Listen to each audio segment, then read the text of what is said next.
Woman of God, this is not just another day. This is not just another week. This is your season to rise. You've been sitting in rooms where your voice trembled, unsure if your words mattered. You've walked through fires not knowing they were refining you for such a time as this. And though you may have lost pieces of yourself in the process, you are not lost. There was a reason for the waiting, a reason for the tears no one saw. A reason for the prayers that felt like they bounced off the ceiling. It wasn't punishment. It was preparation. Heaven was working even when it looked like silence. You've been hidden, not because you were forgotten, but because God was protecting the seed he planted in you, that vision, that dream, that calling.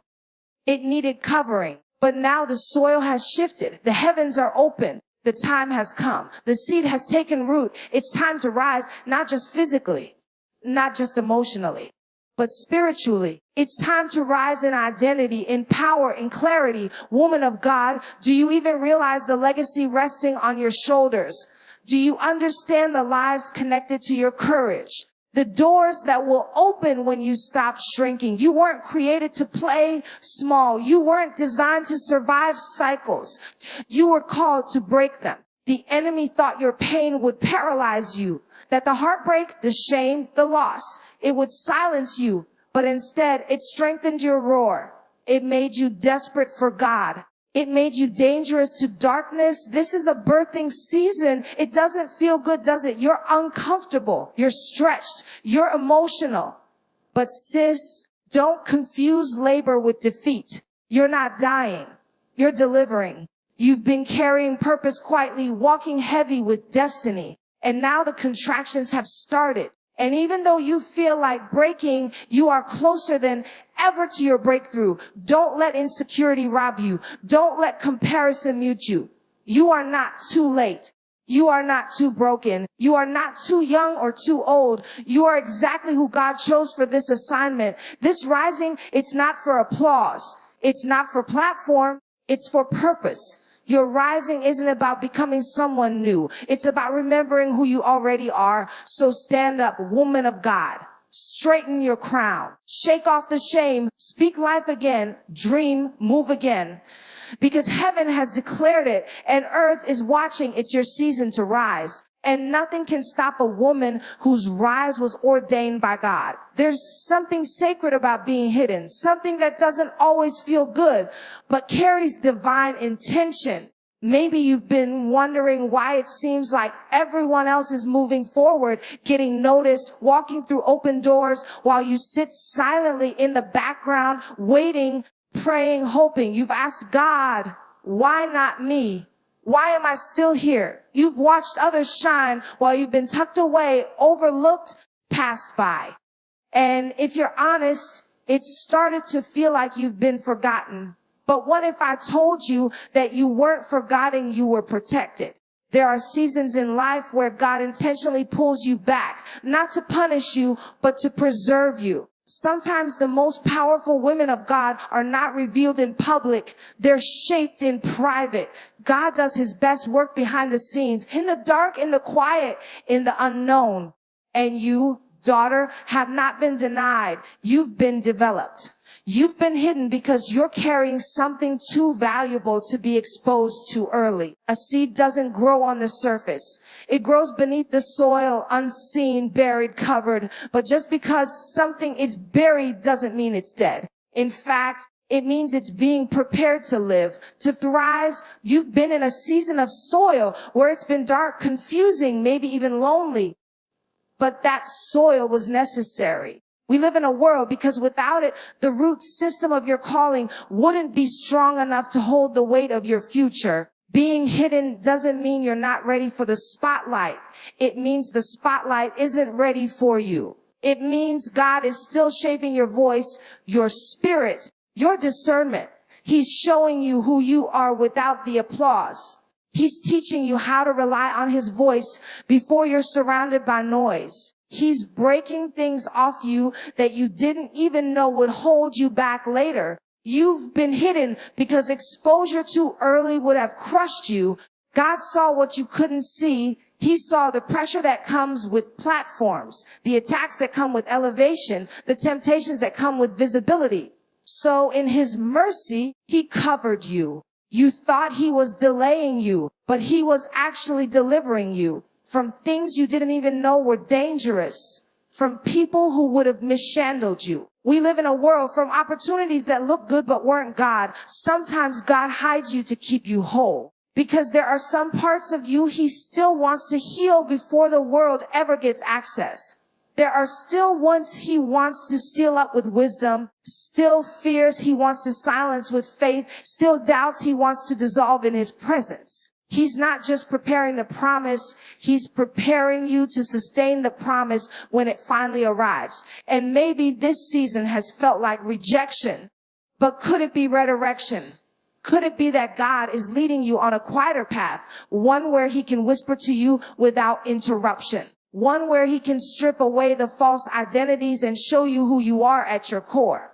One where you no longer crave being seen by others because you've finally been seen by him. There's nothing wrong with you. You didn't miss your moment. You're not behind. You are right where he wants you.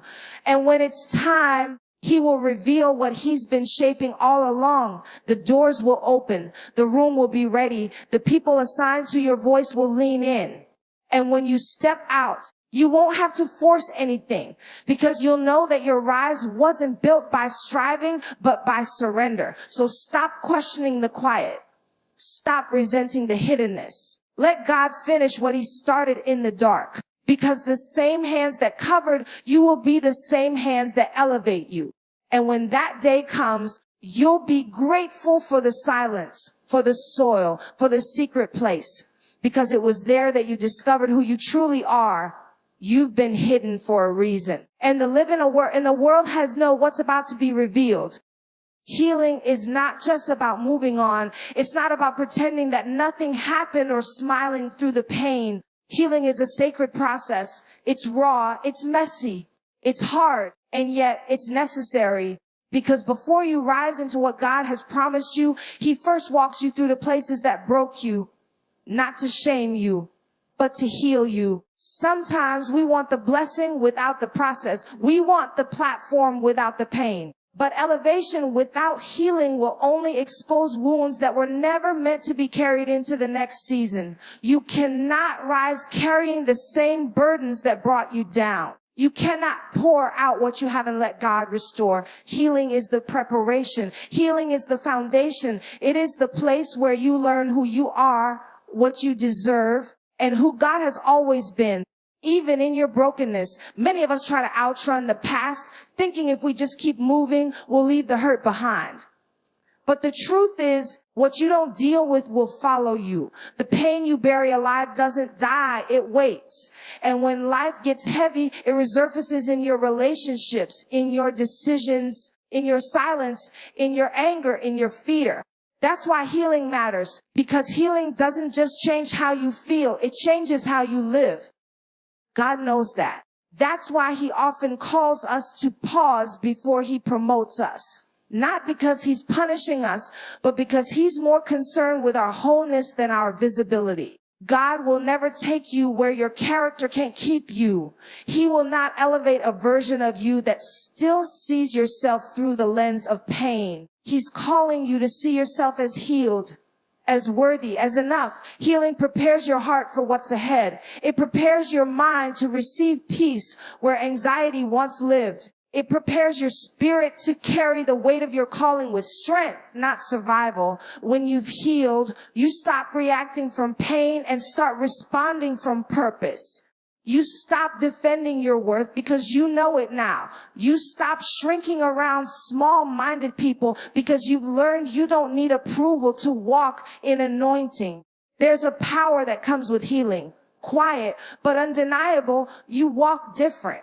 You speak with authority not because you're perfect, but because you've come through something. We live in a world. You're not rising because was always kind to you. You're rising because you let men what life tried to break. You let him into the parts you didn't even want to admit were hurting. The parts you covered up with busy schedules, with loud laughs, with forced strength. Healing teaches you how to let go, how to forgive, how to release the weight of what they did, what they said, what you thought should have happened. It teaches you that closure doesn't always come from people. It often comes from God. And sometimes healing means learning to love yourself again, to look in the mirror and see beauty where you once saw brokenness, to see resilience where you once saw regret. This journey is not easy. There are days when the memories feel louder than the miracles.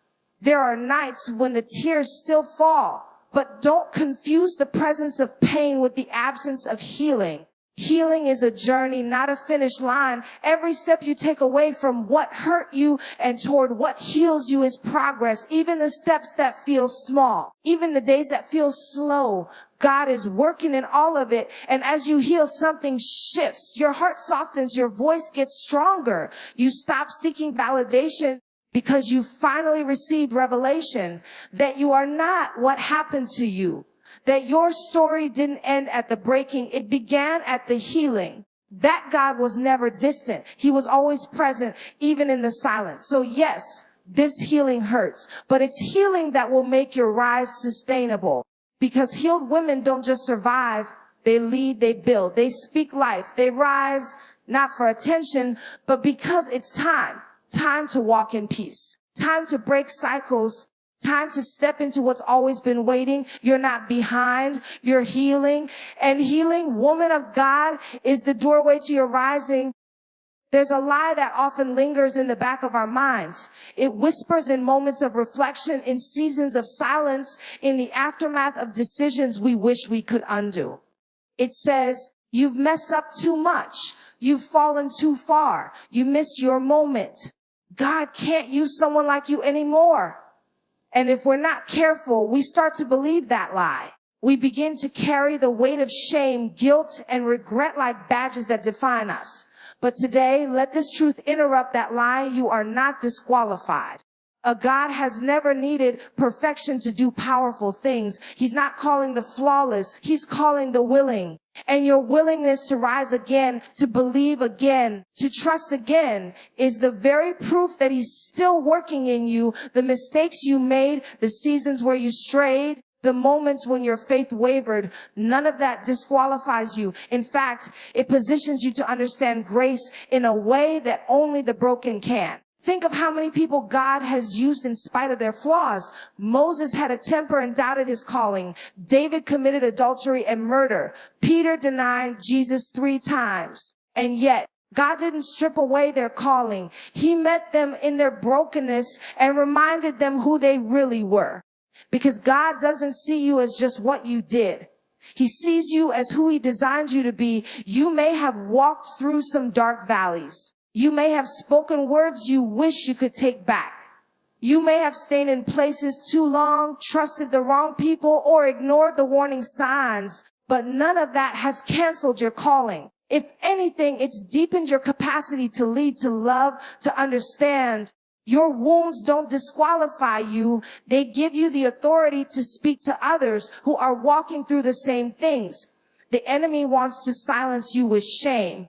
God wants to empower you with testimony. There are seasons where you feel like you've been benched, pushed to the background, overlooked, or even forgotten. But that hidden season is not a disqualification, it's a preparation. God has a way of using the very things we're most ashamed of as tools for transformation. What you thought would bury you is going to bless someone else. What you thought would discredit you is going to become your mantle. You don't have to pretend to have it all together. God moves through vulnerability, through authenticity, through surrender. Stop waiting to be perfect before you show up. Stop waiting until the past no longer stings. Stop disqualifying yourself from what God already called you into. He doesn't need your perfection. He needs your yes. Your scars don't scare him. Your history doesn't hinder him. In fact, it's your honesty that he treasures most. Because it's in your honesty that you invite him in. It's in your truth that you find freedom. You're not just forgiven. You're restored. You're not just picked back up. You're redeemed. There's still oil on your life. There's still purpose in your steps. There's still breath in your lungs, and that means God isn't done with you yet. You may not feel qualified, but God doesn't call the qualified. He qualifies the called, and you, daughter, have been called. It's time to let go of the labels others placed on you. We live in a world. It's time to forgive yourself for what you didn't know then. It's time to stop seeing yourself through the lens of your failures and start seeing yourself through the lens of His grace. You are still chosen, still covered, still capable, still called. So walk boldly, speak freely, show up as you are, knowing that your story still carries weight. God doesn't waste anything, not even your detours, not even your damage. What the enemy meant for evil, God will use for good. You haven't lost your place. You haven't missed your turn. It's not too late. And you're not too far gone. You are not disqualified. You are still in the race, still in the fight, still in the will of God. So rise up, not with fear, but with faith, not with shame, but with strength, because your story is not over. In fact, it's just getting started. There comes a time in your life when everything feels tight. Your emotions are stretched. Your faith feels tested. Your peace is challenged. You're carrying so much, but can't yet see the full picture of what God is doing. You feel pressure from every side. And if you're honest, it doesn't feel like a blessing. It feels like you're breaking. But what if this isn't a breakdown? What if this is a birthing season? In the natural, labor is intense. It comes with pain, contractions, tears, and discomfort. But all of it is necessary because the body has to stretch to bring forth life. That same principle is true in the spirit. When God is about to birth something new in you, the season surrounding it rarely feels beautiful. It feels like everything is shifting, like the old ways of thinking aren't working anymore. Like the old circles can't hold who you're becoming. It feels like isolation, like discomfort, like pressure. And yet all of it is working together to bring forth something divine. You see, God doesn't birth anything through ease. He births it through surrender. And surrender isn't always sweet. Sometimes it's messy. Sometimes it means letting go of control. Sometimes it means facing pain you tried to ignore, but it's in that surrender that something powerful begins to stir. You begin to realize that you're not who you used to be, that the old version of you no longer fits, that you're not dying, you're delivering. This season may be filled with tears, but those tears are watering the ground for your breakthrough. You may feel tired, but that exhaustion is a sign that something new is being formed within you. You may feel like no one sees what you're carrying, but that's because birthing is personal. Not everyone will understand the call you feel. Not everyone will recognize the vision you're holding, and that's okay. Birth doesn't require a crowd. It requires focus. This is not the time to shrink. This is not the time to doubt. This is the time to push, to trust the process, to breathe through the pain, to believe that what God is forming in you is greater than the pressure surrounding you. It's okay if you don't have all the answers. Birthing doesn't start with clarity. It starts with obedience. And sometimes obedience looks like waking up each day and choosing to keep going even when nothing makes sense. You may be asking, why now? Why me? Why this way? And God may not give you every answer right away, but He will give you grace for the process. He will give you strength to endure. He will send reminders in the quiet moments that you're not alone, that He's with you in the labor, that He's holding your hand through every contraction of life, through every moment where you feel like giving up. And when the time is right, you will look back and see that none of it was wasted, that the tears had a purpose, that the loneliness made room for revelation, that the pain prepared you for purpose, because birth changes everything. After the labor comes life. After the struggle comes strength. After the stretching comes the shift. You may feel like you're at your limit, like you've been stretched beyond what you can handle. But don't stop now. Don't give up at 9 centimeters. Don't quit in transition. You are closer than you think. The pressure you feel is not punishment. It's positioning. It's your body, your mind, your spirit aligning with the new thing God is releasing through you. And yes, it hurts. We live in a world. Yes, it's hard, but the glory that's coming will outweigh the pain you've endured. This isn't just about you. It's about the lives that will be changed through what you birth, the doors that will open, the chains that will break, the voices that will rise, the healing that will come. So breathe, daughter, push, trust. Stay anchored. You are not empty. You are full of purpose, full of vision, full of destiny. And no, it's not easy, but it's worth it. This is a birthing season, and when it's over, you will not be the same. You will rise not just as a woman who survived to live in a world, but as a woman who delivered what God planted in her. There comes a time when you must decide why you're rising. Because not every rise is rooted in purpose. Some rises are driven by the need to be seen, validated, praised. Some are fueled by insecurity, revenge, or the desire to prove people wrong. But that kind of rise is shallow. It fades fast. It demands attention but lacks depth. It reaches for noise, but it misses meaning. That is not the rise you're being called into. You are being called to rise with purpose, not for applause. There's a difference between being elevated by people and being elevated by God. People will lift you up one day and tear you down the next. Applause is conditional. One moment it's there, the next it's gone. If your confidence is rooted in how many people clap for you, you'll be crushed the moment they stop. But when you rise with purpose, your foundation is stronger. You're not moved by opinions. You're anchored by assignment. When God begins to elevate you, it's never just for you. He doesn't raise voices to be popular, raises voices to bring truth. He doesn't expand influence for fame. He expands it for impact. You're being raised not so you can be admired, but so you can be effective. So you can speak to the silent, lead the broken, carry light into dark places. That kind of rise isn't about spotlight. It's about service. Rising with purpose means you don't move based on trends. You move based on truth. It means you don't chase platforms. You chase presence. You ask, God, where do you want me? Instead of, where will they notice me? And that mindset changes everything. It protects you from burnout. It grounds you when the stage gets big. It humbles you when the attention comes because your why is different. You're not climbing for approval. You're walking in obedience. Purpose will keep you steady when the applause stops, because it will stop. There will be days when you're misunderstood. Days when what you carry feels heavier than what you receive. Days when you sow into others and feel like no one sees you. But even then, especially then, purpose whispers, keep going. This is bigger than you. It's easy to want recognition, to want people to affirm the sacrifices you've made, to want someone to notice how far you've come. That desire is human. But if you're not careful, it becomes an idol. You begin to crave what can never truly satisfy, and you lose sight of what you were sent to do in the first place. The truth is, your purpose may never get a standing ovation. You may serve in silence, build in obscurity, love without acknowledgement. But those moments are not wasted. They are holy because God sees what others